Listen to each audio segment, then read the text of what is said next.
Os pregadores famosos, eles falam de série, né? De pregar em série.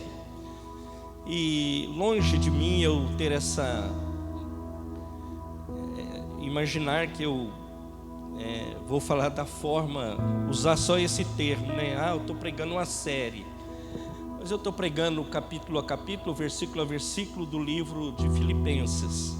Como também estamos experimentando na escola bíblica dominical o Gênesis, que está sendo uma experiência muito gostosa, muito significativa para nós, entendo eu. Nós estamos aprendendo ali no Gênesis, principalmente aí com a história do José, e tem sido uma bênção. E eu, assim, inspirado até, né, pelo Gênesis, eu busquei de Deus. Eu tenho muito tempo que eu tenho vontade de fazer isso. E a primeira vez que eu fui falar aqui, eu disse, né? Você já imaginou quando você vai pregar, por exemplo, vamos dizer que você vai pregar em série Eclesiastes. Então tem coisa eclesiástica maravilhosa, mas tem coisa eclesiástica que o cara vai te arrancar a orelha. Então vai pregar coisas muito top, mas vai pregar coisas espinhosas também. E assim é toda a Bíblia, ela é assim. Então quando você chega, né, eu comentei, acho que aqui quinta-feira, depois da palavra do nosso irmão Augusto. Você já pensou quando nós chegarmos lá no final, agora nós vamos pregar Apocalipse em série. Olha que top, Apocalipse, mano, maravilhoso, glória a Deus. E aí, isso aí é maravilhoso, é verdade, e louvado seja Deus por isso. Aí quando chegar lá no capítulo 20, ele fala assim: vocês serão julgados. Haverá 2 livros, um terá o teu nome e o outro não terá o teu nome. O grande rei assentará no trono e ele julgará a todos. Irmãos, quando você lê isso, você fala: brother, podia pular essa fase aí, né? Pular esse capítulo, pular esse livro. Vamos para outro negócio aí melhor, pô. Vamos pregar Romanos 12, Romanos 8. Vamos pregar Atos 2, Atos 9, 8, 16. Vamos pregar João 6, Mateus 4, 5, 6, 7. Aí fica legal para nós. Essas partes aí pula tudo. Não, meu irmão. A Bíblia, ela é integral. Integral é de capa a capa. E você precisa viver ela. Eu preciso viver ela de capa a capa.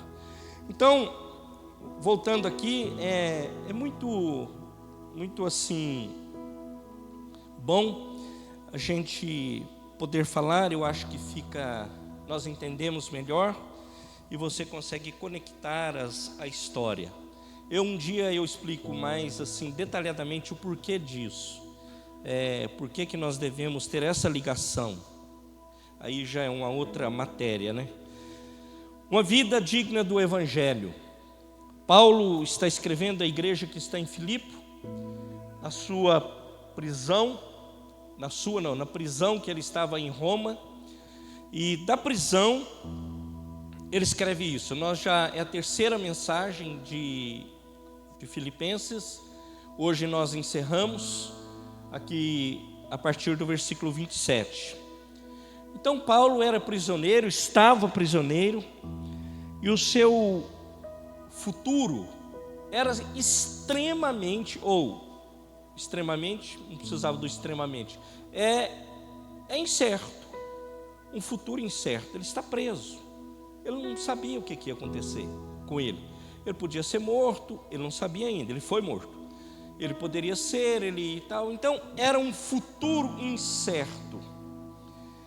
Ele sabia que estava chegando para a vida dele o findar das coisas. Interessante que essa semana eu falei com um pai que perdeu uma filha, crente, mulher, de Deus, muito de Deus, orou por esse cara, 17 anos, se converteram. A filha não se converteu, a neta se converteu, já perdeu o pai, era envolvido com coisas bem erradas, lá há muito tempo, são histórias, né, que a gente vai vivendo no nosso dia a dia em Campinas, de lugares que nós trabalhamos. Aí essa menina adoeceu, foi acometida de um câncer, 32 anos. E essa semana eu estive com ele, passei ali, né, e falei: e aí, Cícero?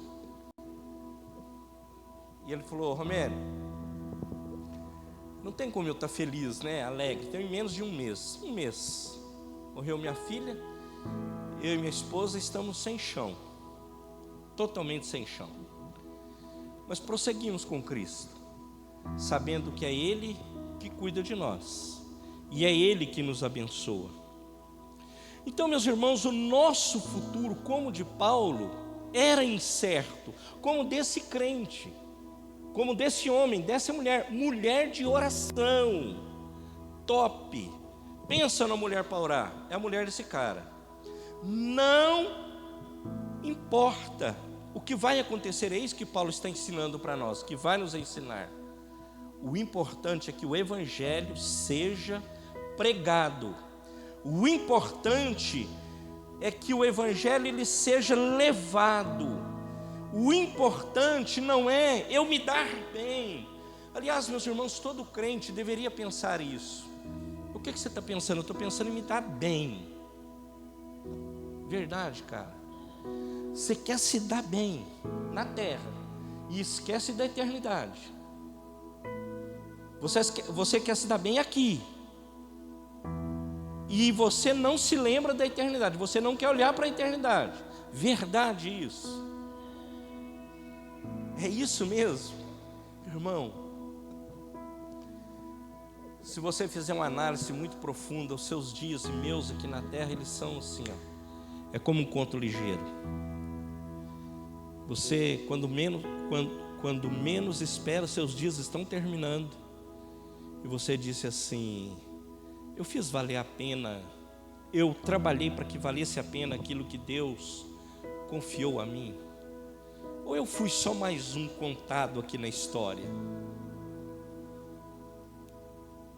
Então, meus irmãos, uma vida digna do Evangelho, eu não consegui achar outro tema para a mensagem. Digno, meus irmãos, é honrado, é elevado, é nobre. Isso é ser digno, nobre, elevado, é honrado. Isso é uma vida digna. Nós, meus irmãos, por vezes, nem passamos pela vida sem nos dar conta disso. Mas nós precisamos olhar para a palavra com essa certeza, que o Senhor nos ama, Ele nos amou primeiro, não foi vós que o escolheste, foi Ele que te escolheu, e você precisa entender isso. Então, vamos ao texto, livro de Filipenses, capítulo 1, verso 27 em diante, até o 30. Então, são esses versículos só, 3 versículos, né? A palavra do Senhor diz assim: não importa o que aconteça. Vou ler naquela versão. Somente deveis portar-vos dignamente conforme o Evangelho de Cristo, para que quer vá e vos veja, quer esteja ausente, ouça acerca de vós, estai no mesmo espírito, combatendo juntamente com o mesmo ânimo pela fé no Evangelho.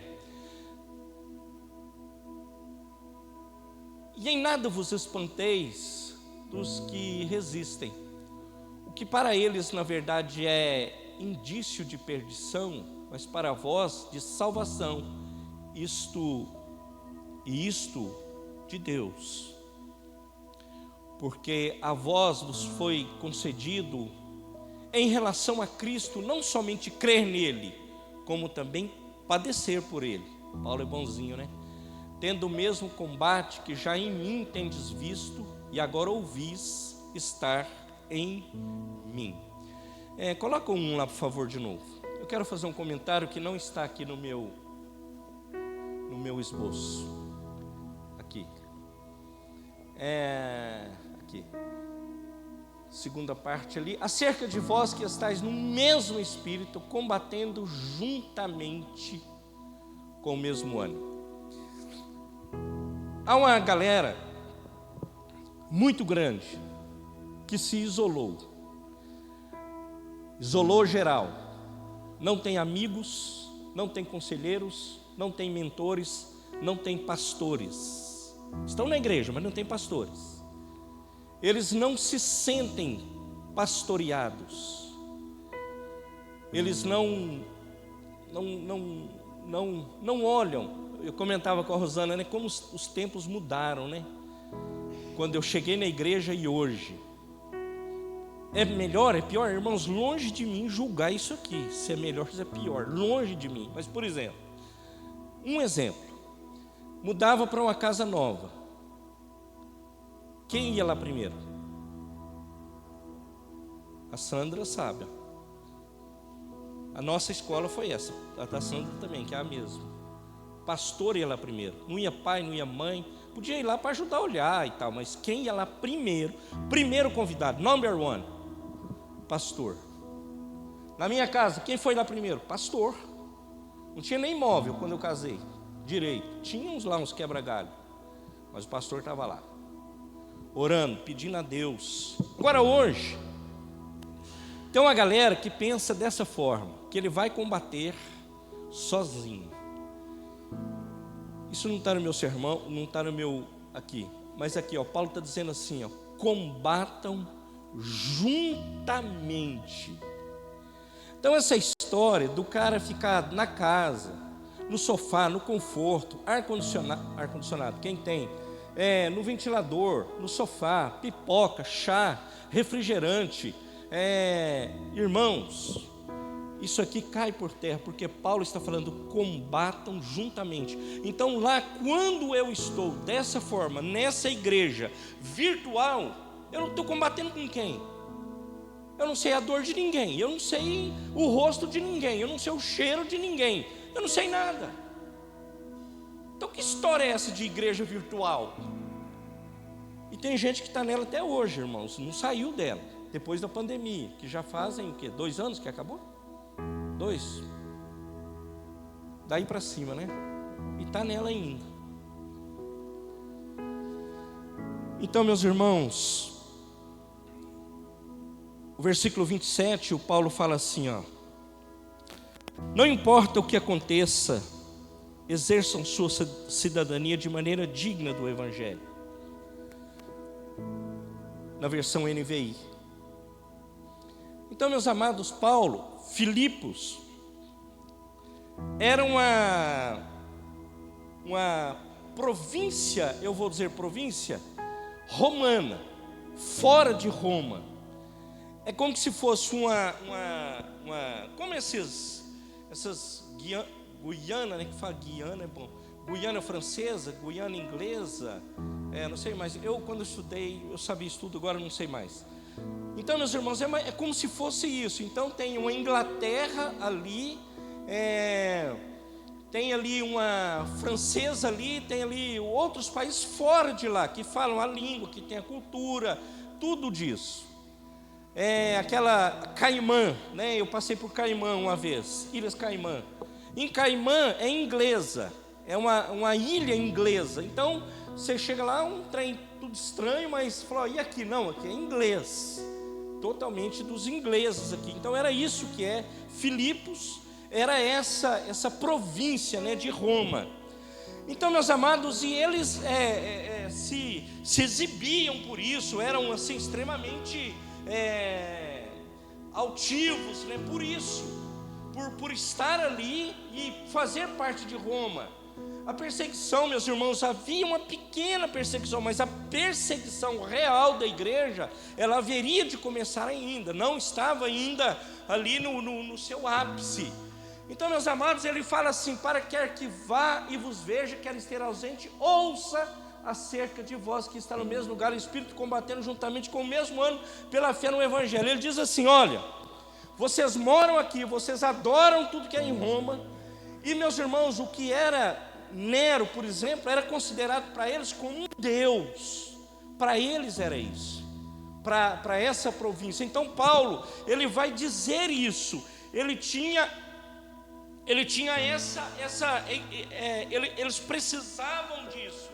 Então ele fala que vocês precisam portar-vos dignamente diante do Evangelho, ou conforme o Evangelho. Então, meus irmãos, ele está dizendo a esta igreja: mude porque eu acabei de dizer, eles se arrogavam de ser romanos naquele lugar, de seguir as leis de Roma, de estar nas leis de Roma. Então, meus irmãos, eles tinham assim um distanciamento do Evangelho, do verdadeiro Evangelho. E Paulo fala assim: exerçam o Evangelho, exerçam de novo, eu quero dizer, conviva com os outros, viva com os outros de acordo com o Evangelho.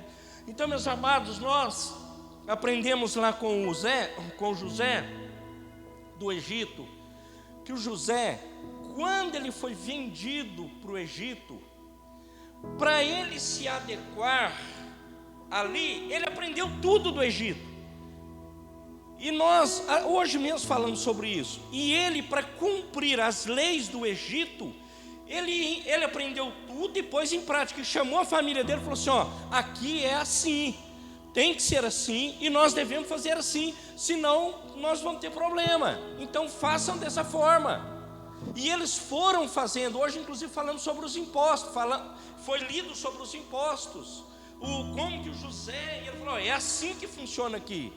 E é isso que Paulo está dizendo para eles lá. Fala aqui, ó, vocês estão aqui, a colônia é romana, mas vocês precisam viver uma vida digna do Evangelho, não como cidadãos dessa terra, mas viver uma vida digna do Evangelho. O que é dignidade? Repito, honrado, elevado, nobre, uma vida digna. Isso é ser digno. O José foi digno lá no Egito, uma vida digna no Egito, que exaltou o Senhor, que falou do Senhor, que não esmoreceu, mas que disse: se tiver que pagar um preço, eu pago o preço, mas eu vou seguir com o Senhor. Amém, igreja? Então, meus irmãos, ele aprende, meus irmãos, e ensina. Ele aprendeu e ele está ensinando. Defendam o Evangelho, defendam a causa, defendam o que vocês aprenderam, defendam, alegre-se com isso, alegre-se, porque o Senhor é que tem conduzido a sua vida. Eu pensava, depois de ter escrito, eu pensava assim: o que é uma vida digna do Evangelho, né? E eu faço uma reflexão olhando para mim mesmo. Seria muito mais fácil olhar para o outro, né? Mas a palavra não me ensina isso. A palavra tem que falar que eu tenho que olhar para mim, não para o outro. E eu falei: Senhor amado, eu levo essa vida digna do Evangelho. Eu faço o que a palavra do Senhor está dizendo fazer. Uma vida digna do Evangelho, meus irmãos, será você estar aqui nos cultos públicos, será você participar da agenda da igreja, será se é isso? Ou isso é importantíssimo, é importante, mas não é só isso, irmãos. Uma vida digna do Evangelho, ela vai muito, mas muito além disso. Eu falo sobre isso no final, mas muito além.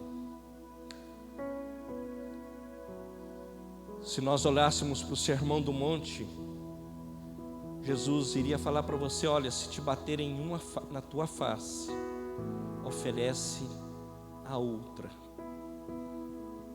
Não pague o mal com o mal. Mas se for possível,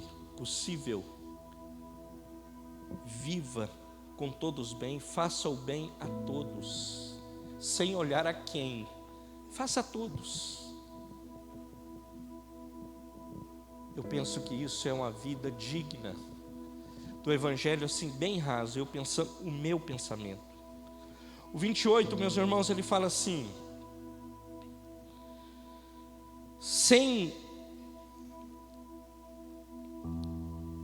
sendo unânimes pela fé evangélica, sem de forma alguma deixe de intimidar com aqueles que se opõem a vocês. Para eles esse é sinal de destruição, mas para vocês de salvação, isto é, da parte de Deus. Então, meus irmãos, os filipenses, ele está dando um conselho para eles: não fiquem aterrorizados diante dos seus inimigos. Não tenha medo. Não tenha medo de dar o seu testemunho. Não tenha medo de dizer quem você serve. Não tenha medo de dizer quem você é, de onde você veio, que igreja você é. Não tenha medo de dizer em Roma para os romanos. Ele dizendo aqui, não tenha medo, você não precisa atemorizar com isso. Não precisa. Então, meus amados, eu escrevi ali atrás, então eu falo, todo mundo lá no meu condomínio vê eu saindo com a Bíblia, vê eu saindo lá com os meus apetrechos de crente, né? Todo mundo vê. Eu encontro com o porteiro, encontro com o vizinho, encontro com aquele, aí tal. Aparece uma coisa para me dar o testemunho. Não estou dizendo dificuldade, qualquer coisa. Meus irmãos, eu não tenho testemunho. Não tem testemunho. Paulo está dizendo assim, cara, não se atemorize diante dos seus inimigos. Tenham coragem, você não precisa ter medo. Não tenha medo. Então, meus amados, isso diria, vamos dizer que seja o adversário, falar: aqui nós temos um Deus que é forte, que é poderoso, que é maravilhoso e que cuida de nós. E isso diria aos nossos opositores: existe um Deus que é maior. Entenda que ele está escrevendo para um povo que era de Roma, para os romanos.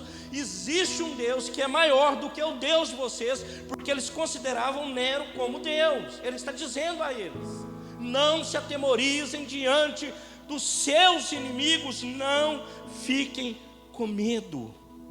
Meus amados, diante daqueles que eu testemunho e falo do evangelho, como eu devo me portar? Então é como se eu falasse uma coisa, eu falo aqui, e ali fora eu faço outra. Eu falo lá, mas eu me porto de forma errada. Eu falo, mas não faço. Ai, pastor, mas é que o senhor não conhece a minha tribo. A minha tribo é terrível. Mais terrível que a de Paulo, não. Ah, que o senhor não sabe os do convívio, do meu convívio. É só ímpio, pastor. Por isso que Deus te colocou lá. É para você falar para eles que há jeito. Ah, é só... Então, é lá mesmo que o Senhor te colocou para você dizer que a bênção do Senhor sobre a vida daqueles que aceitam Jesus como único e suficiente Salvador. Existe Um Deus que nos ama e que cuida de nós e que nos abençoa. Amém, igreja? Pois a vocês foi dado o privilégio, e não apenas de crer em Cristo, mas também de sofrer por Ele. Olha o que Paulo está falando, meus irmãos, que loucura. Pensa numa igreja Nutella que não quer nem saber dessa prosa. Não estou falando você não, né? No global.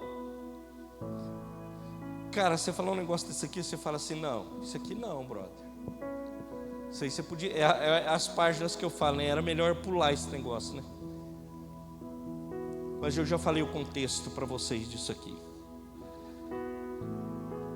Meus irmãos, para Paulo, na visão de Paulo, o sofrimento, tem crente que não quer mais usar a palavra sofrimento, porque ele fala que o crente não deve ter mais isso. E para Paulo é exatamente o contrário. O grande expoente, o cara que escreveu 13 cartas do Novo Testamento, ele está dizendo, 13 cartas aqui do Novo Testamento, ele está dizendo que o sofrimento, então, vamos dizer, a teologia do Paulo está errada. O sofrimento é uma dádiva de Deus para a sua vida e para a minha vida.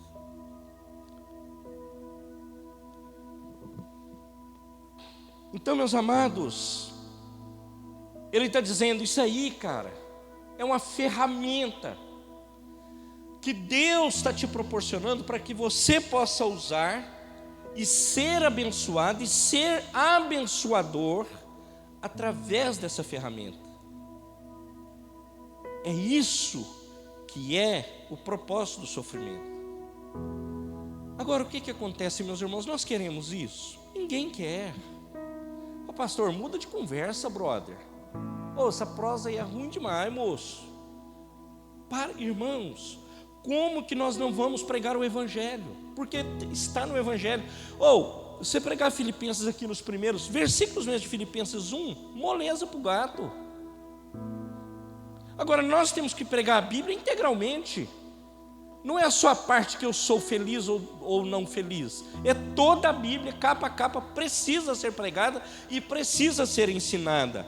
Então, meus amados, nós vivemos em um mundo, hoje, os cabeça branca, mais os cabeça branca, sabem disso. Talvez, meus irmãos, nós nunca tenhamos comido tão bem como nós comemos hoje. Não. Eu vou falar de mim. Irmãos,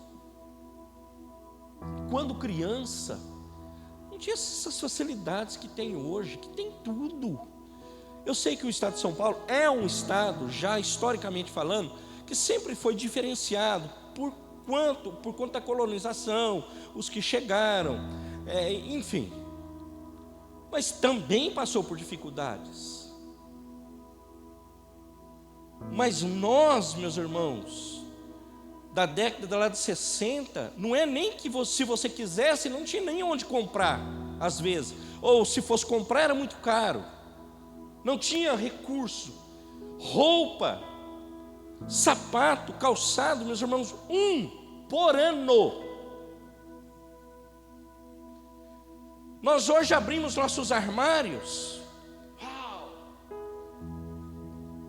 Você conta quantas camisas, quantas calças, quantos sapatos, tênis. Nunca na história, por mais assim, sem recurso que a pessoa seja, viver uma vida tão legal como tem vivido hoje. Ai, pastor, mas tem uns caras passando uns perrengues aí. Irmãos, pouquíssimos. Rosana conta a história para mim, lá em Campinas tem um irmão Frank, amigo nosso, marido da Solange. Ele vai no centro de Campinas, ele é meio desesquentado com as coisas. Ele sai da casa dele lá do outro lado da cidade. Rosana estava me contando essa semana. O restaurante é na rua de casa ali, naquele restaurante prato popular lá, não sei o nome desse negócio. Bom Prato. É R$1 o rango. 1 conto. A Rosana que já viu, eu nunca vi nem a foto. Diz que fotografa, tira a foto e manda, né? Mostra ela, falou, aqui, o negócio é top. O negócio é maravilhoso, hein? Um conto, Augusto. Já eu não tenho coragem. Mas um conto. Irmãos, um conto. E se você chegar lá e falar, eu não tenho condição de pagar, você come também. Irmãos, como que o negócio está ruim?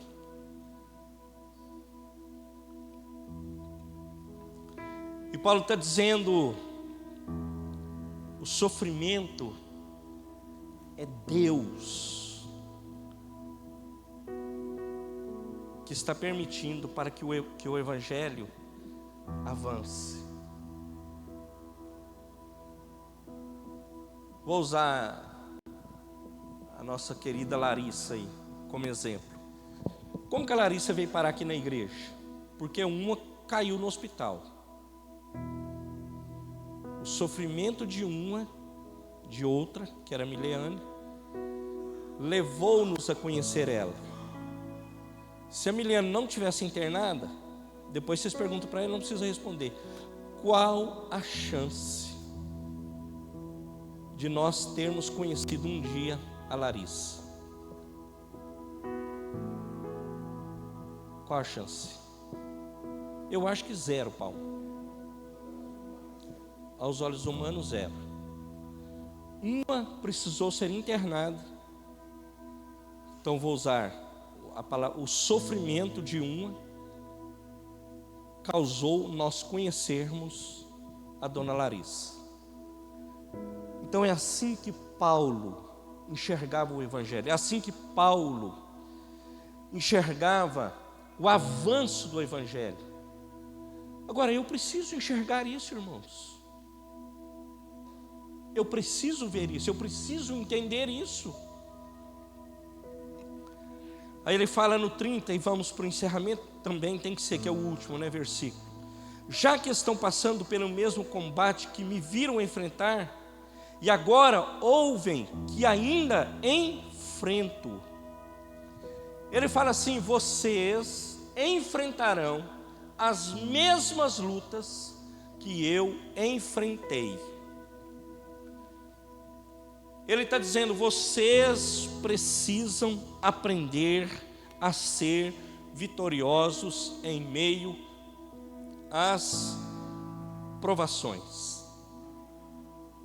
Meus irmãos, não ser crente palha. Quando é crente palha, eu digo assim, né? Você joga lá no fogo, queima, vira uma cinza e acabou. Você tem que ser um crente esteio mesmo. Tem um amigo meu aí do trabalho no Jockey. Aí ele é todo animado assim, né? Como é que ele fala? Quando um cara é bem robusto, ele fala assim: ô Romero, esse cara aí é aroeira. Então aroeira é uma madeira forte, né? Quem conhece madeira. Então esse aí é aroeira. Esse aí. Então, meus irmãos, nós não podemos. Paulo está dizendo aqui a eles, cara, vocês vão passar por perseguição, vão passar por provações. Então, meus amados, mas quando você está sofrendo por Cristo, Paulo está dizendo, vale a pena. Fica firme. O Senhor vai te honrar, o Senhor vai te abençoar, o Senhor vai cuidar da sua causa, o Senhor vai levantar a sua vida, a sua família. Viva plenamente, viva sem medo. Amanhã, quando você for enfrentar seus problemas, seus dilemas, enfrente-os com coragem. Enfrente o seu chefe, enfrente os seus desafios com coragem. Mas seja um homem verdadeiro, uma mulher verdadeira. Seja um homem que viva para a glória dele. Quando olharem para você, Cristo, eles vejam em você Cristo Jesus, o nosso Senhor, o nosso Salvador, a despeito de quem seja. A despeito de quem seja.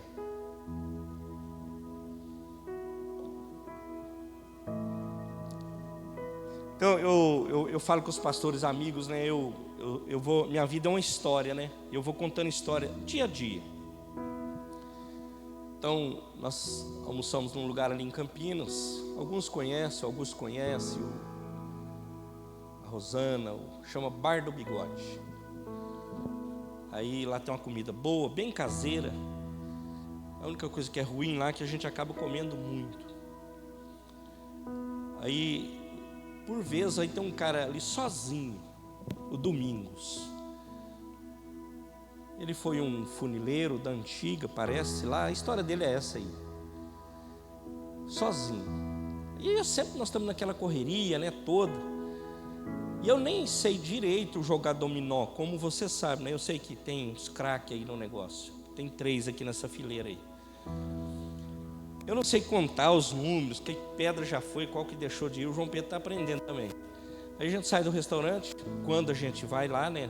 Porque se falar assim, parece que a gente vai lá todo dia, né? Não é. É que eu estou falando que está quente aqui, que eu tive lá sexta-feira. Aí, cara, aquele cara sozinho, escutando umas músicas ruins, um rádio ruim, sem ninguém. E aquilo para ele, meus irmãos, é uma alegria. Você chegar lá, vocês que gostam, e amar, e sentar lá com ele, e ele fala assim: quer perder uma? Vamos. Aí sentamos, né? E o João Pedro está jogando agora. Senta lá, joga 3, como é que fala? 3 mãos, 3 partidas, não sei como é que fala. Perde, ganha, sei lá, eu quem ganhou, quem perdeu. Vamos embora. Mas a gente levou ali um pouco de esperança, de expectativa, uma conversa, uma prosa, um abraço. Irmãos, pensa que um cara desse não tem Augusto, aperto de mão no mês. Pensa isso, brother. Isso aí, meus irmãos, como que se faz isso? Irmãos, é tudo história. Eu paro, eu cumprimento, eu pergunto. Aí um dia, você deixa eu parar minha caminhonete aqui? Pode parar. Eu posso entrar? Pode entrar. Eu posso sentar? Pode sentar. Ninguém para lá. Passa, é bem assim, do lado tem bigode, um outro negócio e ele assim. Passa gente ali assim, ó, à torta e à direita. Mas, meus irmãos, nós precisamos falar quem nós somos, dizer quem nós somos, apresentar quem nós somos. Nós precisamos. Irmãos, quem está em Cristo, isso foi o sermão passado, de qualquer jeito ele ganha. Irmão, se eu não ouvir um amém agora, podemos dormir todo mundo.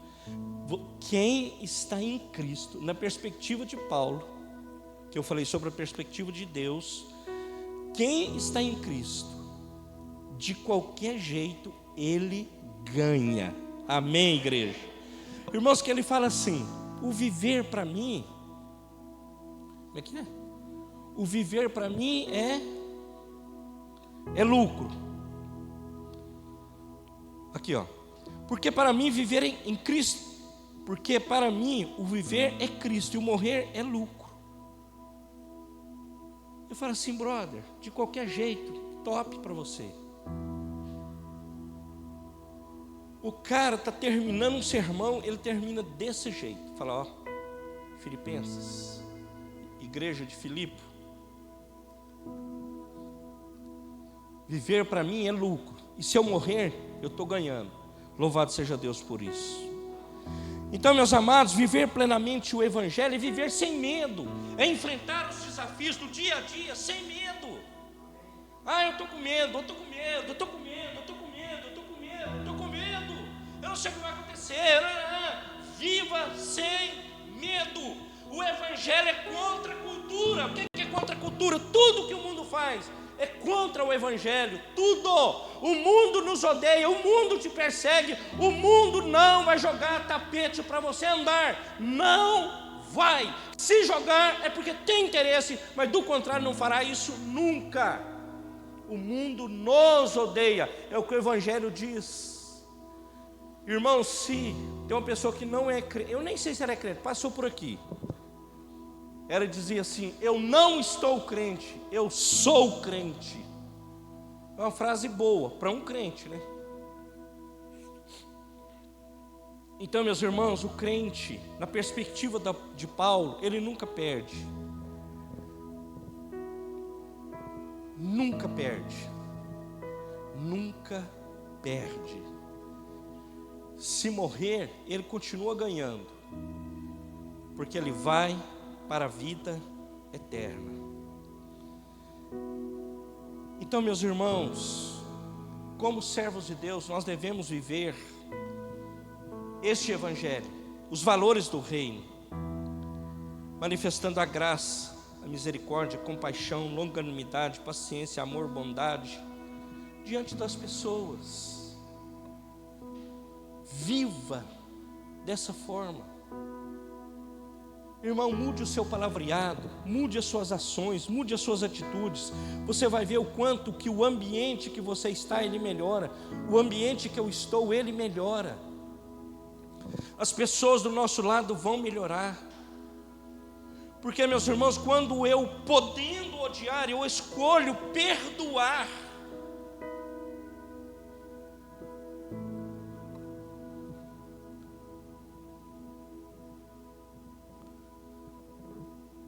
quando eu, podendo irar, eu escolho a mansidão. Eu escolhi isso, e nós deveríamos escolher isso. Quando eu, podendo ignorar, eu decidi revelar a compaixão e a misericórdia. Nós devemos, você e eu, lutar pela fé evangélica. Nós devemos escolher viver segundo os valores que Jesus ensinou em sua jornada nesse mundo. Um Deus verdadeiro, eterno, que tem nos abençoado e que nos salvou. E que temos para Ele, meus irmãos, um valor, o valor que foi o preço de sangue, um valor que não dá para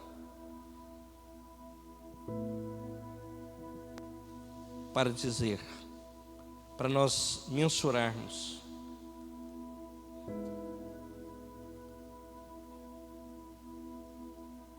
Então, quando o escritor de Hebreus ele está terminando a sua carta, e eu termino, ele diz assim: houve mulheres que pela ressurreição tiveram de volta os seus mortos. Uns foram torturados e recusaram ser libertados para poderem alcançar com uma ressurreição superior. Outros enfrentaram zombarias e açoites, outros ainda foram acorrentados e colocados na prisão, apedrejados, cerrados ao meio, postos à prova, mortos ao fio da espada. Andaram errantes, vestidos de pele de ovelhas e de cabras, necessitados e afligidos e maltratados. O mundo não era digno deles. Vagaram pelos desertos e montes, pelas cavernas e grutas. Os que nos antecederam, eles viveram isso. E hoje, meus irmãos, por vezes, você tem visto falar que não sei o que, vez ou outra acontece aí, acontece. Mas no nosso país, cristãos morrerem, perseguição ferrenha em cima de cristão. As perseguições, meus irmãos, que você ouve aqui, é bem diferente, meus irmãos, do que acontece, por exemplo, nos países muçulmanos. É bem diferente do que acontece na China. É bem diferente do que acontece em alguns lugares da Índia. é muito diferente, às vezes, do que acontece ainda na África. Aí o escritor de Hebreus fala assim: homens que o mundo não era digno, vieram, pagaram o preço, deixaram a história. E hoje nós estamos aqui contando a história. A pergunta é: você leva uma vida digna do Evangelho? Eu levo uma vida digna do Evangelho? Porque eu preciso fazer essa pergunta para mim. O que eu estou fazendo para que o Evangelho ele seja anunciado, pregado, testemunhado? Eu levo uma vida digna do Evangelho?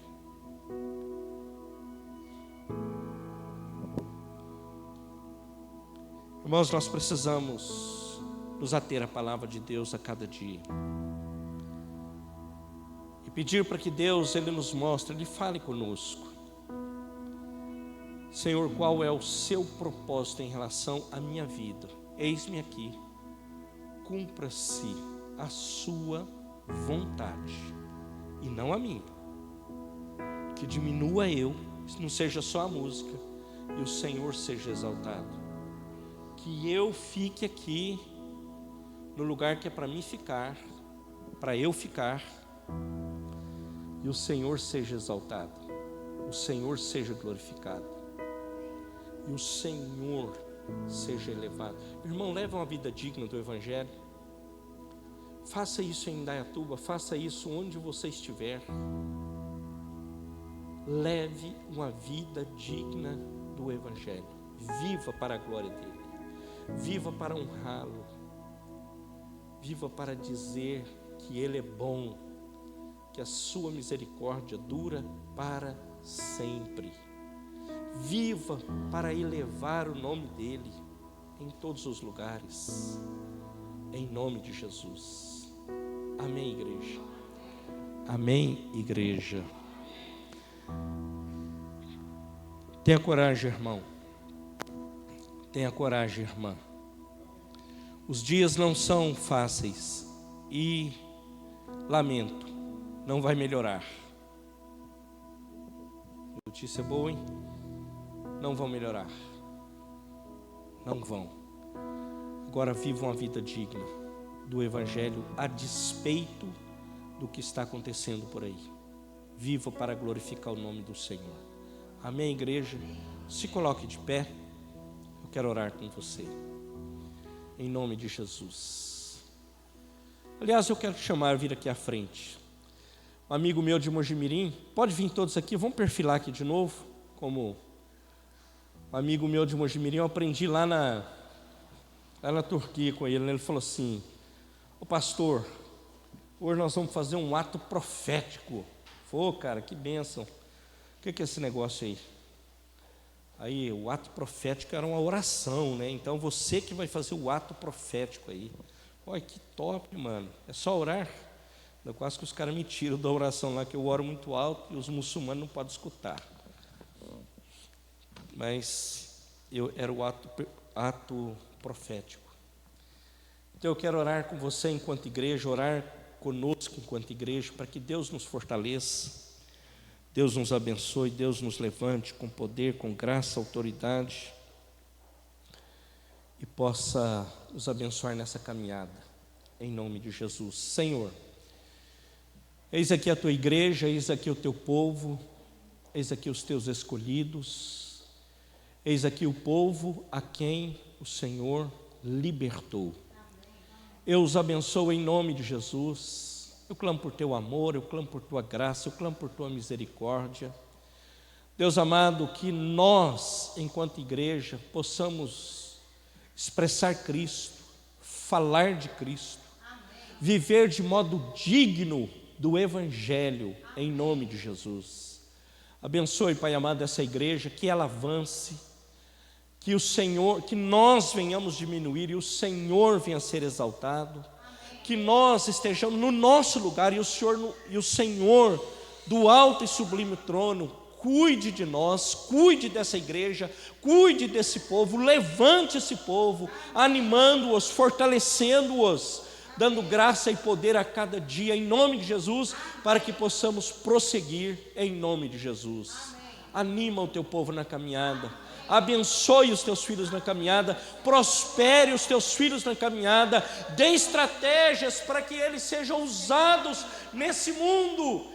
Dá estratégia, dá direção, dá uma luz, Pai amado, dá ânimo, e que eles não desistam de pregar o Evangelho dia após dia, amando ainda que não sejam amados, perdoando mesmo que não sejam perdoados, Pai amado, pegando e ajudando mesmo que não sejam ajudados, Pai amado, que sejam pacíficos e não irados, Pai amado, que sejam equilibrados e não desequilibrados, nós estejamos assim na nossa jornada de fé. Nos abençoe, Pai amado, e nos dê vitória, em nome de Jesus, para a glória de Deus Pai. Nós te pedimos, nós oramos agradecidos, em nome de Jesus, para a glória do Senhor. Amém e amém.